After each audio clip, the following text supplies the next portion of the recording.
Hundreds of former employees at Sterling Jewelers, the parent company of Jared and Kay Jewelers, are alleging sexual harassment in a class action lawsuit. Now, this class action lawsuit will go through arbitration rather than the regular courts because of an agreement that they signed as employees with the company.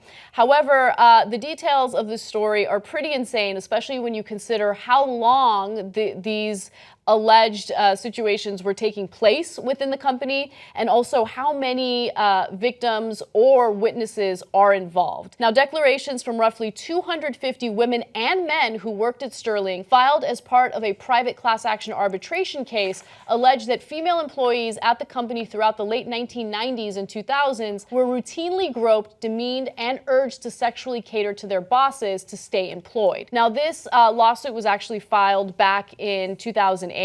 And it has been a very, very, very slow process. And it wasn't until now that the press had access to some of the documents involved in this case. So this is why it's coming up today, and we're getting more details about who was involved and what the allegations are. Now, the class action case now includes 69,000 women who are current and former employees of Sterling, which operates about 1,500 stores across the country. The statements allege that top male managers dispatched scouting parties to stores to find female employees they wanted to sleep with, laughed about women's bodies in the workplace, and pushed female subordinates into sex by pledging better jobs, higher pay, or protection from punishment. Top executives, including Mark Light, now chief executive of Sterling's parent company, Signet Jewelers, were among those accused of having sex with female employees and promoting women based upon how they responded to sexual demands. Apparently, the company also had an annual managers meeting or retreat where the attendance was absolutely mandatory. And then during these meetings, there was all sorts of alleged bad behavior. Multiple witnesses told attorneys that they saw Light being entertained as he watched and joined nude and partially undressed female employees in a swimming pool, according to a 2013 memorandum. So we'll see how this gets adjudicated, but again, keep in mind that this is not the regular court system. This is arbitration. There's way less transparency in cases like this.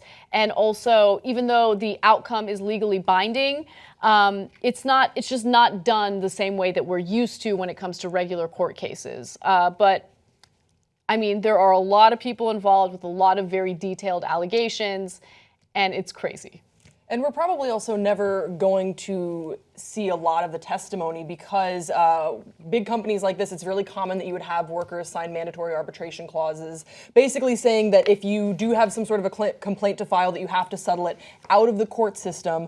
And the reason why they do this is so that there is confidentiality. There's no public record. And that's what's so frustrating. And that a lot of the lawyers on the side of the plaintiffs are, just wanting at least the media to understand is that there's so much more that they could tell us. There is a mountain of evidence here. There, again, so many people have come forward. I think it's like 69,000 at this point. Mm-hmm. And another thing that's interesting about this story, too, is that we're going to, the sexual harassment is going to be the headline, and that's really important, but it's really the tip of the iceberg to gross mishandling of affairs within this company. Yes. Because they're also talking about discrimination within different pay grades and how women were not receiving as much as their male counterparts. So there is a lot to dive into in this story. Yes. But we're not going to get to know the details because it's all behind closed doors. It doesn't exist. Feminists are largely frivolous. Like, it's just this whole feminism movement is so frivolous, according to like every single conservative pundit on the planet, including Tommy Lauren. And then you see things like this. It's like if 69,000 people today came out and said they like to eat their steaks well done with ketchup, it would be a matter of national debate. When it comes to 69,000 people alleging any sort of sexual discrimination, you can then push that down, like Grace mentioned, and really kind of gag it and not really talk about it. What's especially ironic to me in this instance is because this is Kay Jewelers, every kiss begins with K, and it's this whole diamond industry that's corrupt from the bottom of it, including like when you buy, like from something as simple as when you buy a piece of jewelry, when you buy a diamond, literally, as soon as you sign the piece of paper, it's 50% depreciated already. Right. So, yes, that's kind of a separate issue. I know. But I Just hear the saying, frustration every part there. of it is corrupt. It is. But I do want to go back to a really good point that you made about how conservatives seem to think that these issues are non-issues. The only time they take sexual assault or sexual harassment or any of that seriously is when it goes along with their agenda. So when it comes to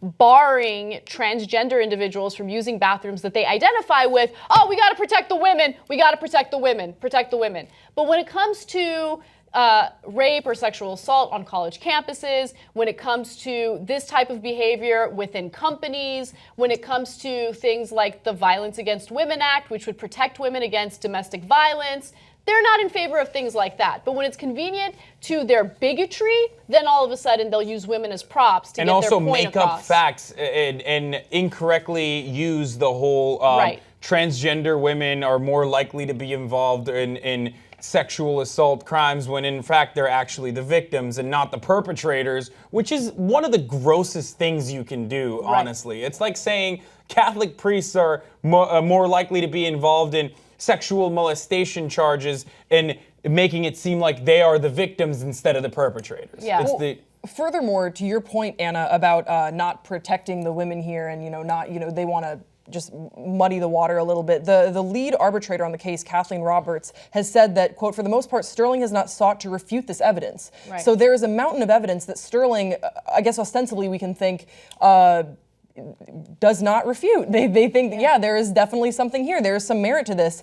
And they're just saying that it's inadmissible, irrelevant, insufficient to establish that the corporate culture demeans women, which to me doesn't make, that's such a strange argument. Like, we're not going to refute it, but it's not what you think. No, because they can No, handle so each you- instance separately, or not separately, but even if it's an internal class action, they can handle it. But if you're making the larger argument that this is a symptom of the company culture that they have created and fostered at Kay Jewelers, then all of a sudden that's a much larger problem for them. And that would be given that different if they've it wasn't- sold $6 billion worth of jewelry last year, And that they don't might want to be a handle good that argument as a corporate. Yeah. if it wasn't 69,000 people. I understand. You know It's what I mean? insane that 69,000 people say something and then they're like, no. And so I do want to make sure I clarify one last part of this story. All of the accusations against Sterling are not all about sexual harassment, okay? So let's go to graphic 23, please. So not all of the 69,000 class members are alleging sexual impropriety.